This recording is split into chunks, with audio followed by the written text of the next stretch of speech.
Hari ini kita akan berbincangkan tentang tajuk yang seterusnya, iaitu penakulan matematik.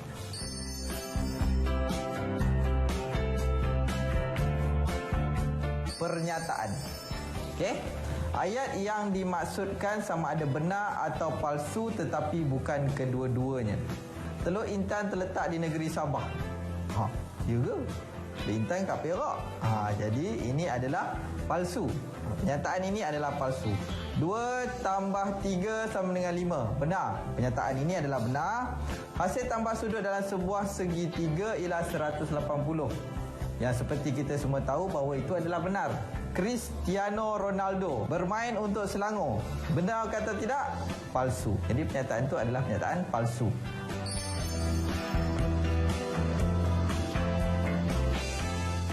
Semua objek perlu dipertimbangkan. Jika ada pernyataan yang palsu, maka keseluruhan pernyataan itu juga menjadi palsu. Contoh, semua nombor perdana ialah nombor ganjil. Betul ke? Sebab kita ada satu nombor perdana, 2. Nombor 2 dia adalah nombor genap. Jadi pernyataan ini benar atau palsu? Pernyataan adalah palsu. Kalau sebilangan pula, sekurang-kurangnya satu objek perlu dipertimbangkan. Asalkan terdapat satu objek yang menyokong, maka keseluruhan pernyataan adalah benar. Sebilangan nombor perdana ialah nombor ganjil. Betul? Ialah sebilangan. Walaupun ada satu nombor perdana yang nombor genap, tapi sebilangannya adalah nombor ganjil. Dia adalah pernyataan yang benar kerana nombor 2 ialah nombor genap yang juga merupakan nombor perdana.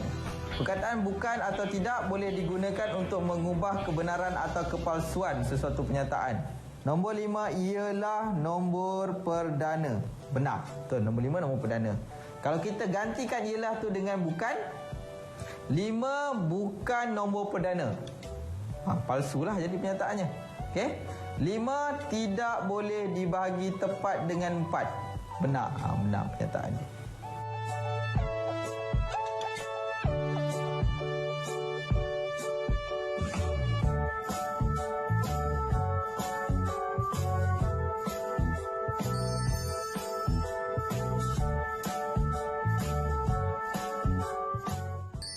Highlightkan perkataan dan atau.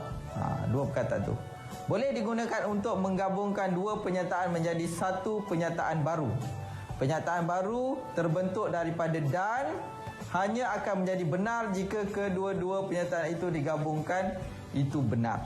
Pernyataan yang baru terbentuk daripada atau akan menjadi benar jika salah satu dari pernyataan yang digabungkan itu adalah benar.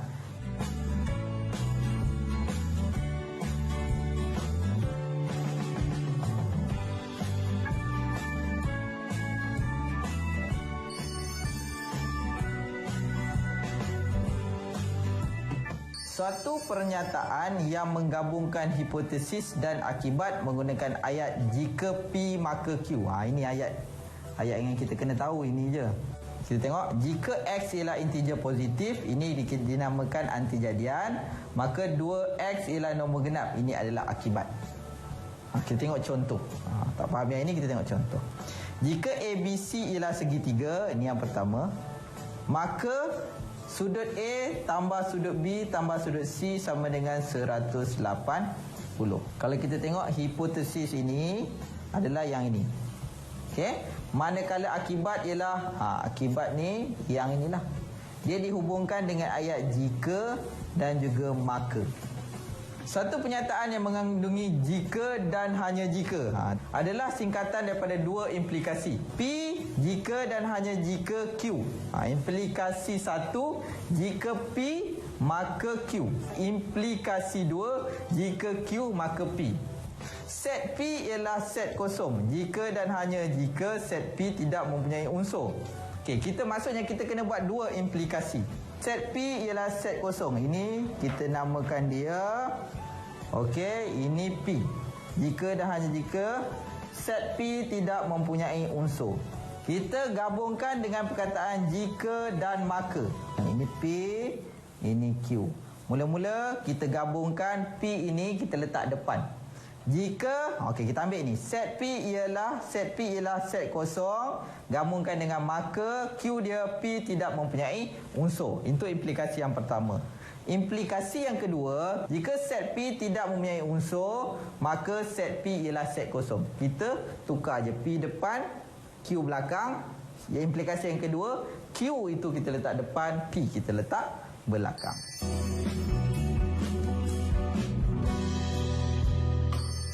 Hujah. Proses membuat kesimpulan berdasarkan beberapa pernyataan yang diberi. Setiap pernyataan dikenali sebagai premis.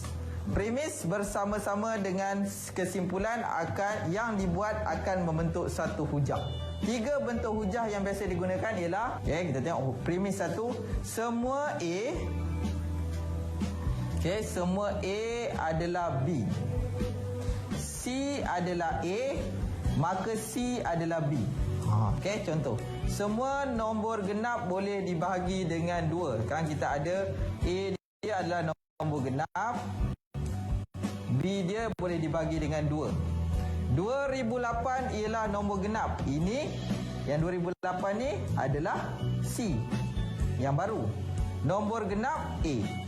Maka kita kena buat ayat gabungkan 2008 ni dengan dibahagikan dengan 2. Jadi 2008 boleh dibahagi dengan 2. Kita pergi bentuk yang kedua. Kita tengok premis 1. Jika P maka Q. Jika P adalah benar, Q adalah benar. Di sini kita ada P dan ada Q. Kalau P ini benar, maka Q ni adalah benar untuk kesimpulannya. Okey, kita tengok contoh. Jika 2X tambah 1 sama dengan 3, ini P.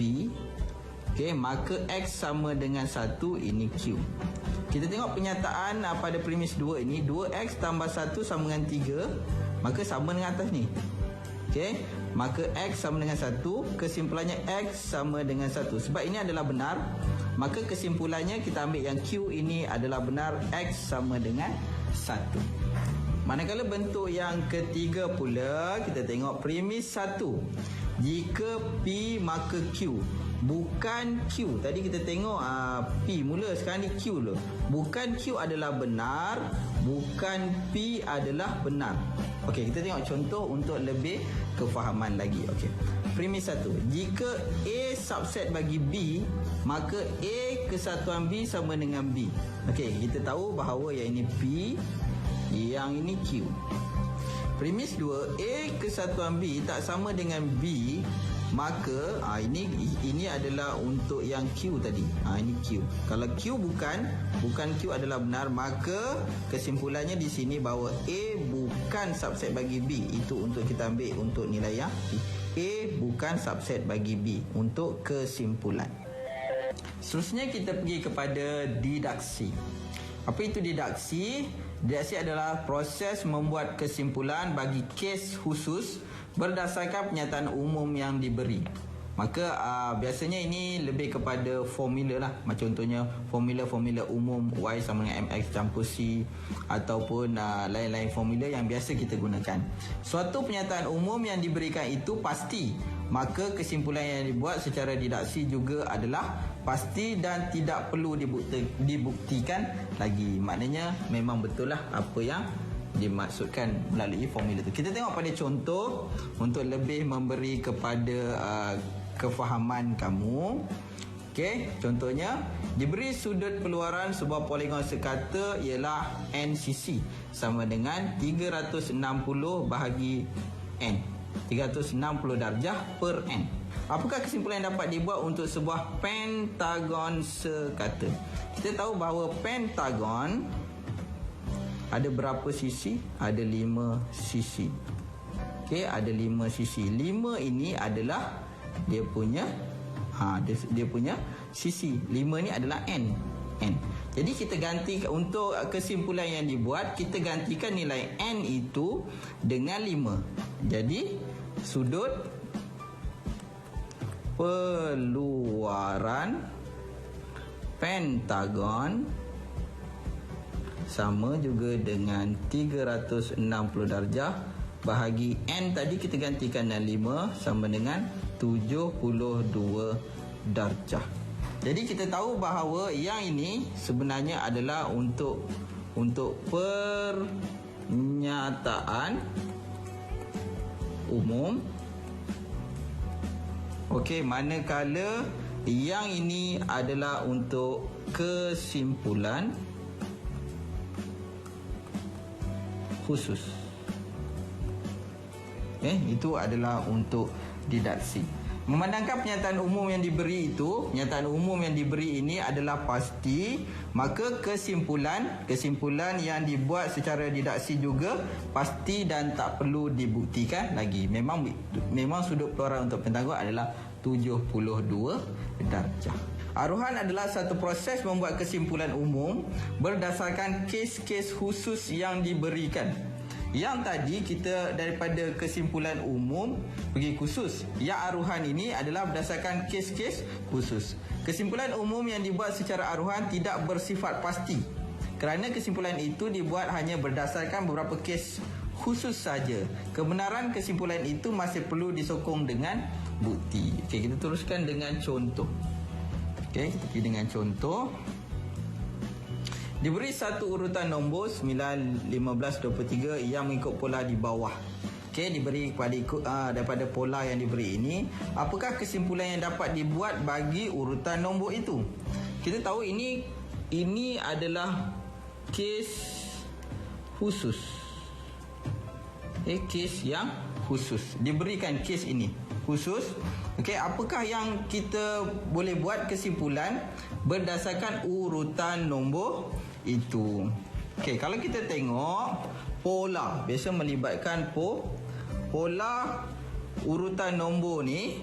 Pola bagi urutan nombor ni boleh ditulis sebagai n dalam kurungan n tambah 1 tambah 3. Sebab kalau kita tengok 3 ni sama. Okey, n ini, kalau kita tengok n ini dan n ini juga adalah dengan keadaan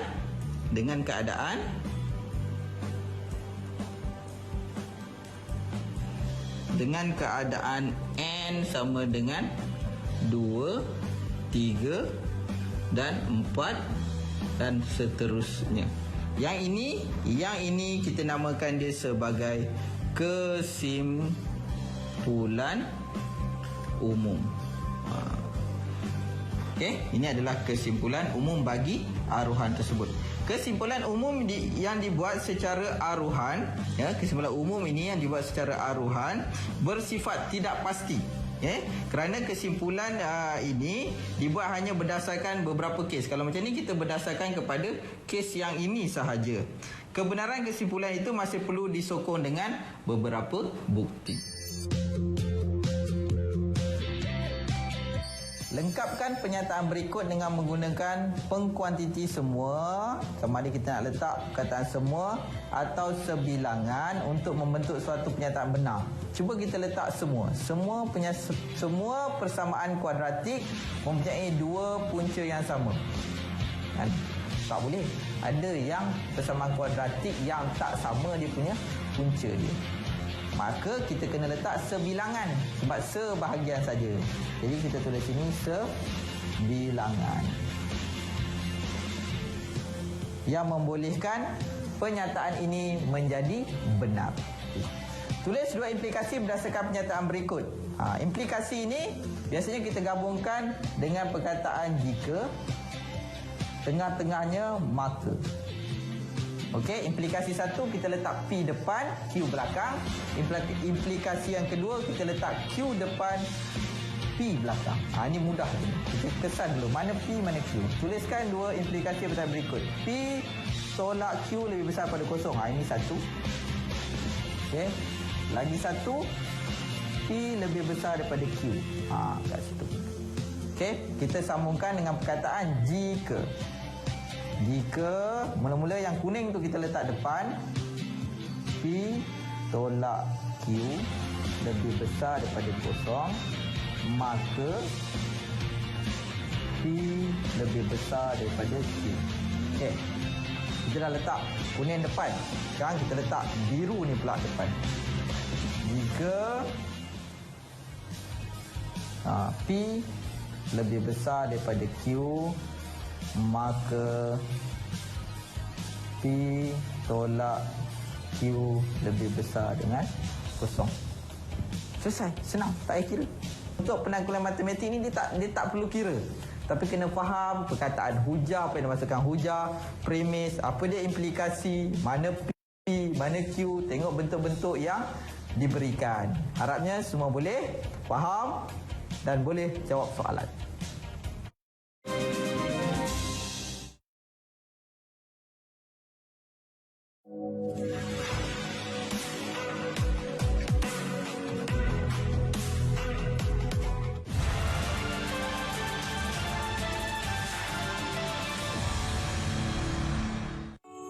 Kita jaga kita.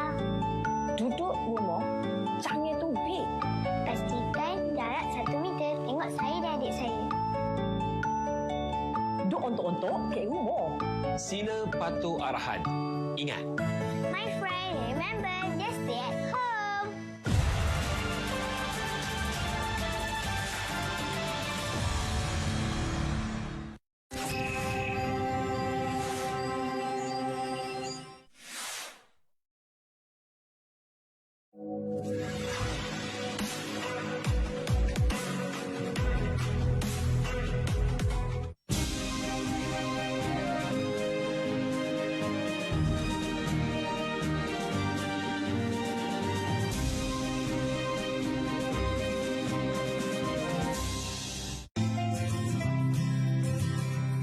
Ingat lagi trigonometri apa dia? Yang penting kamu kena ingat ialah so, ka, tua itu.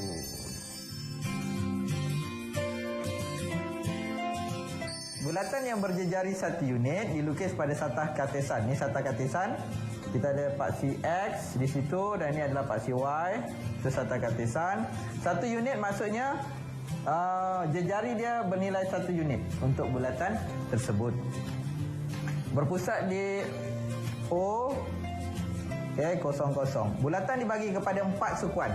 Kita tengok sukuan 1 di sini, sukuan 2, sukuan 3 dan sukuan 4. Diukur dari paksi X dari arah lawan jam. 0 di sini, 90, 180 darjah. Dan di sini adalah 270 darjah.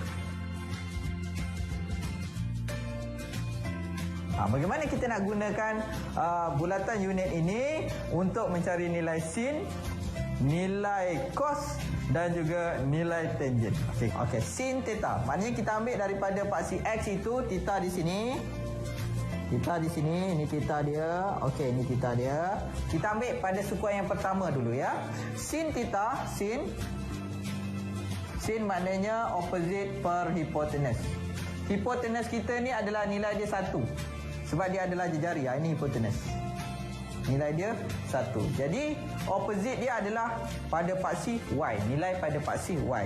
Sin kita ambil nilai pada paksi Y. Pada paksi Y. Okey, itu untuk sin. Kita tengok untuk cos. Cos theta kah adjacent. Adjacent kita ambil pada X. Kah adjacent per hypotenuse. Hypotenuse nilai dia 1. Jadi 1 kita tak ambil. Kita terus ambil cos theta sama dengan kita ambil nilai terus pada paksi X. Nilai pada paksi X. Dan seterusnya tangent theta, tangent tua, opposite per adjacent. Opposite dia apa? Kita ada paksi Y, adjacent dia kita ada paksi X. Jadi tangent theta sama dengan opposite pada paksi Y, maknanya nilai pada paksi Y per dengan nilai pada paksi X. Kita akan dapat nilai untuk theta tersebut. Okey, menentukan nilai sudut tirus yang sepadan. Sudut yang sepadan. Kalau kamu tengok pada yang rajah yang diberi itu, kita ada pada sukuan pertama semua nilai sin, cos dan tangent itu bernilai positif. Okey, sukuan kedua sin sahaja yang positif. Sukuan ketiga tangent positif dan sukuan yang keempat cos sahaja positif. Okey, contohnya saya ada satu sudut. 125 darjah. Okey, kita tengok saya buat satu sudut 125 darjah di sini. Lebih daripada 90, sudutnya di sini 125 25 darjah. Okey, soalan saya, apakah sin 125 darjah? Sudut yang sepadan dengan sin 125 darjah itu. Okey, macam mana? Okey, kita tengok, kira daripada sini keseluruhan adalah 180. Sudut yang sepadan adalah sin 180 darjah tolak 125 darjah. Kita akan dapat berapa? Ya, sin 55 darjah. Okey, kita dapat 0.8191. Okey, ni sin 125 darjah. Kalau cikgu, kalau cos cikgu, cos 125 darjah. Kalau cos 125 darjah, kita kena kira cos 180 tolak 125 juga sama dengan cos 55 darjah. Kita akan dapat 0.5735. Positif. Ini adalah nombor positif. Kita tahu bahawa cos positif pada sukuan yang keempat. Jadi di sini kena letak tanda negatif. Sebab sukuan kedua hanya sin sahaja yang bernilai positif. Jawapan untuk cos kena negatif. Yang tu juga. Boleh ya? Okey, kalau ada sudut sepadan yang berada di sini, sukuan yang ketiga. Katakan saya ada sudut sini, dari sini ke sini, katakan sudutnya 260 darjah. Kalau berada di sukuan ketiga, kita kena tolak 260 tolak 180. Contohnya, sin 260 darjah. Sama juga dengan sudut yang sepadan adalah sin 260 darjah tolak 180 darjah. Kalau dia berada di sukuan keempat, di sini. Okey? Katakan ni sampai sini, kita ada sudutnya adalah 315 darjah. Untuk mendapatkan sudut sepadan, sudutnya mesti diambil dari paksi mendatar ni, paksi X ini, di sini. Berapa sudut yang sepadan di sini? Kita boleh buat, contohnya kita ambil sin 315 darjah sama juga dengan sin 360 darjah tolak 315 darjah gitu. Kita dapat nilai dia. Yang penting kalau di sini sin ini hasil jawapan akhir mesti negatif. Okey, di sukuan yang ketiga juga hasil akhir nanti sinnya akan dapat negatif.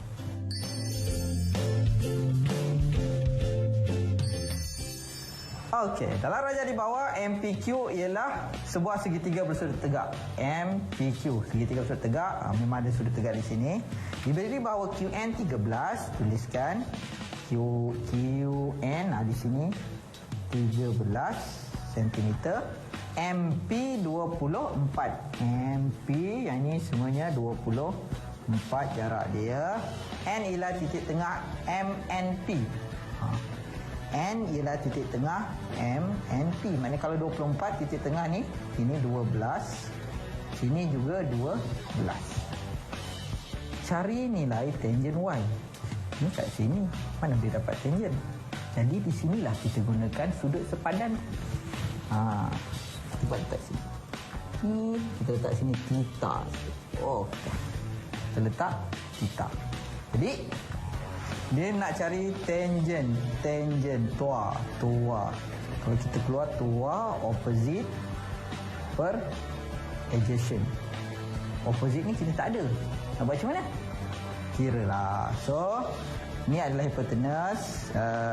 O kuasa 2 sama dengan, dari sini kita dah tahu dah, tapi saya tunjukkanlah macam mana dapat O tu. 13 kuasa 2 tolak 12 kuasa 2. So, kita akan dapat 25. So, O sama dengan punca kuasa 2, 25 sama dengan 5. So, O ini 5. Okey, kita tahu bahawa, saya tambah sini, tangent theta sama dengan, tangent theta adalah opposite per adjacent. Opposite dia adalah 5, adjacent dia adalah 12. Itu untuk sudut theta. soalan dia tangent Y ni. Okey, kita tahu bahawa kalau kita tengok ini kurang daripada 180 tetapi lebih daripada 90. Kalau kita tengok sudut dia adalah sukuan yang kedua. Jadi nilai tangent mesti negatif. Jadi tangent Y darjah sama dengan negatif 5/12. Kita hanya tanda tambah negatif. Pada sukuan kedua, sin saja yang positif. Maka jawapannya negatif 5/12. Baiklah, kita dah tengok, saya dah tunjukkan contoh, beberapa contoh. Jadi jika kamu kuasai semua ni, insyaAllah kamu akan boleh dapat jawab soalan trigonometri untuk kertas 1.